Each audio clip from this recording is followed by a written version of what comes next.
大家好，歡迎返嚟千千稅一下，我係你哋嘅稅務導航員千千。有冇諗過自己月入2萬蚊，其實1蚊都唔需要交稅？想知道點解就要睇埋落去啦。好，等我千千幫你拆解下呢個綠色炸彈月入2萬蚊零稅款嘅方程式啦。職場新人年薪24萬。死啦！我係咪要交好多稅㗎？我仲想用啲錢去旅行買名牌找卡數㗎。對於我一個稅務高手千千，其實我只需交嘅稅款係0啊！呢個數唔係一個幻覺，只要你識得填份稅表，稅局分分鐘都唔需要收你錢啊！好啦，我哋而家開始教你點樣填份稅表啦。其實每個人都有一個個人免稅額。而呢個基本嘅免稅額就係132000蚊，仲有你每個月嘅強積金供款都可以扣稅，扣埋呢度總共係有144000蚊係自動免稅嘅，呢個係你一個自動防禦盾。好啦，我哋開始第一步咯，減咗個人免稅額 MPF 供款，其實你嘅個人應評稅收入只係剩返96000蚊，咁只要你將呢96000蚊變成0嘅話，咁你就唔需要交稅㗎啦。第二步，我哋首先升級我哋自己嘅個人裝備，例如自願醫保最高可以扣8000蚊，梗係要買份醫保保障自己，順便扣稅啦。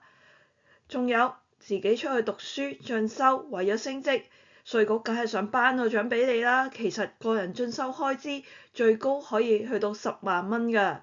如果其實你月入2萬，但肯進修，基本上連交稅嘅門檻都過唔到㗎。其實第三步，我哋仲有呢3大王牌。如果你係出去租屋，你就可以扣稅啦。上限係10萬蚊。但記得喎，如果冇打釐印就扣唔到稅㗎啦。你有冇供養父母呢？父母嘅免稅額最高可以達10萬蚊，但係記住兄弟姊妹唔能夠攤分㗎。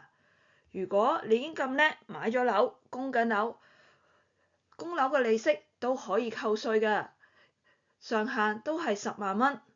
咁但係佢有個期限係喺20個課稅年度。只要其實你中咗3大王牌嘅其中一樣，你2萬蚊嘅人工其實 total 變咗係免稅㗎。好，我哋嚟講解下第一張王牌租金扣稅嘅解鎖條件咯。記住啊，你個書面租約係一定要打釐印㗎。如果唔打釐印嘅話，你就會冇得去扣稅㗎啦。仲有啊，呢個租住嘅地方必須要你係你嘅長期居所。公司嘅宿舍係唔計㗎，仲有喎，你要留意返你租住嘅地方喺政府嘅地契係咪住宅用途喎？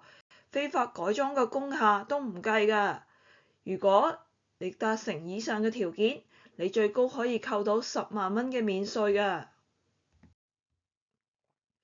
第二張王牌，父母嘅免稅額，你有冇諗過祖父母而家係幾多歲呢？如果係60歲以上，亦都同你同住，每個最多可以扣10萬蚊。如果唔係同住，每個就可以扣5萬蚊。